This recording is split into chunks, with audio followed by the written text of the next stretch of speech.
ہم ہر سال عید الاضحیٰ کے موقع پر جوش و خروش سے قربانی کرتے ہیں۔ یہ عید 3 دن پر مشتمل ہوتی ہے اور اپنے ساتھ بہت سی بہاریں لاتی ہے۔ اسلام میں موجود تمام احکام تقریباً کسی نہ کسی واقعے سے منسلک ہوتے ہیں۔ قربانی کرنے کے پیچھے بھی ایک ایسا واقعہ موجود ہے جس کا ذکر ہم آج کی اس ویڈیو میں کریں گے۔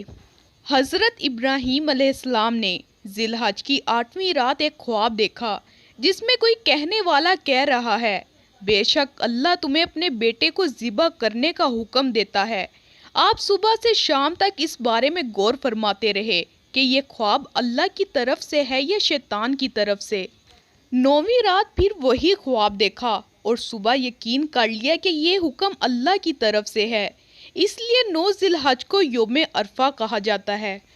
10ویں رات پھر وہی خواب دیکھنے کے بعد آپ نے صبح اس خواب پر عمل کرنے کا پکا ارادہ فرما لیا، جس کی وجہ سے 10 ذی الحج کو ذبح کا دن بھی کہا جاتا ہے۔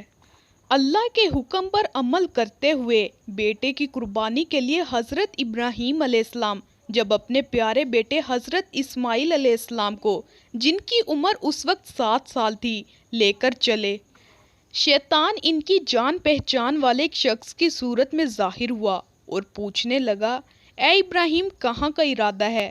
آپ نے جواب دیا کہ ایک کام سے جا رہا ہوں۔ اس نے پوچھا کہ آپ اسماعیل کو ذبح کرنے جا رہے ہیں؟ حضرت ابراہیم علیہ السلام نے فرمایا، کیا تم نے کسی باپ کو دیکھا ہے کہ وہ اپنے بیٹے کو ذبح کرے؟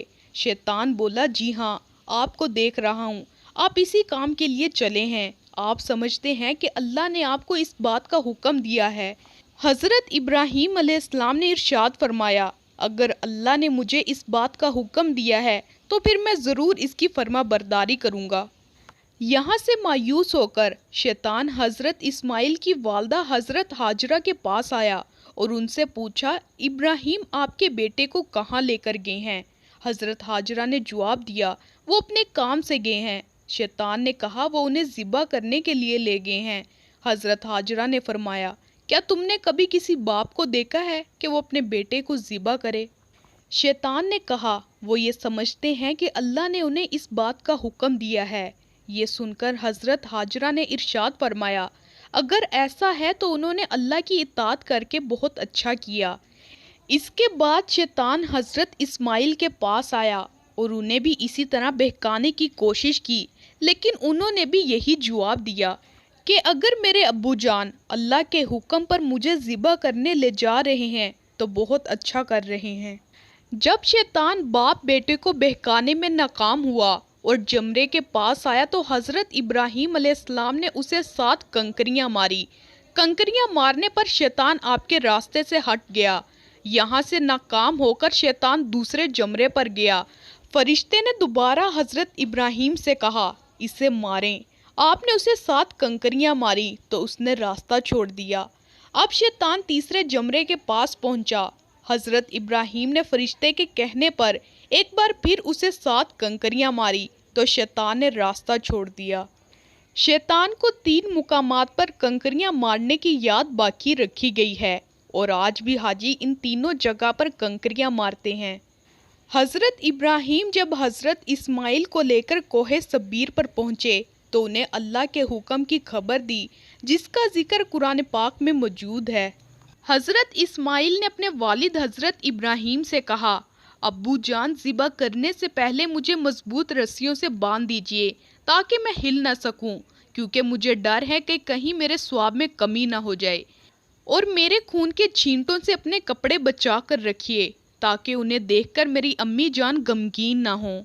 چھری خوب تیز کر لیجیے تاکہ میرے گلے پر چل سکے، کیونکہ موت بہت سخت ہوتی ہے۔ جب آپ میری والدہ سے ملیں تو انہیں میرا سلام پہنچا دیجیے، اور اگر آپ مناسب سمجھے تو میری قمیض انہیں دے دیجیے، اس سے ان کو تسلی اور صبر آ جائے گا۔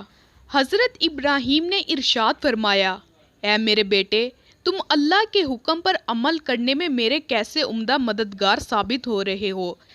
پھر جس طرح حضرت اسماعیل نے کہا تھا ان کو اسی طرح باندھ دیا، اپنی چھری تیز کی، ان کے چہرے سے نظر ہٹا لی اور ان کے گلے پر چھری چلا دی، لیکن چھری نے اپنا کام نہ کیا، یعنی گلا نہ کاٹا، اس وقت حضرت ابراہیم علیہ السلام پر وحی نازل ہوئی۔ حضرت ابراہیم نے حضرت اسماعیل کو ذبح کرنے کے لیے زمین پر لٹا دیا تو اللہ کے حکم سے حضرت جبرائیل جنت سے ایک مینڈا لیے تشریف لائے اور دور سے اونچی آواز میں فرمایا، اللہ اکبر۔ جب حضرت ابراہیم نے یہ آواز سنی تو اپنا سر آسمان کی طرف اٹھایا اور جان گئے کہ اللہ کی طرف سے یہ آنے والی آزمائش کا وقت گزر چکا ہے اور اپنے بیٹے کی جگہ فدیے میں مینڈے کو بھیج دیا ہے، لہٰذا وہ بہت خوش ہوئے۔ جب حضرت اسماعیل نے یہ سنا تو فرمایا، اللہ اکبر۔ اس کے بعد سے ان تینوں پاک حضرات کی مبارک الفاظ کی ادائیگی کی یہ سنت قیامت تک کے لیے جاری اور ساری ہو گئی۔ حضرت ابراہیم نے حضرت اسماعیل کے فدیے میں جو مینڈا ذبح فرمایا تھا اس کے بارے میں اکثر مفسرین کا یہ کہنا ہے کہ وہ مینڈا جنت سے آیا تھا اور یہ وہی مینڈا تھا جس کو حضرت آدم کے بیٹے حابیل نے قربانی میں پیش کیا تھا۔ حضرت سفیان بن یوحنا فرماتے ہیں، اس مینڈے کے سینگ عرصہ دراز تک کعبہ شریف میں رکھے رہے، یہاں تک کہ جب کعبہ شریف میں آگ لگی تو وہ بھی جل گئے۔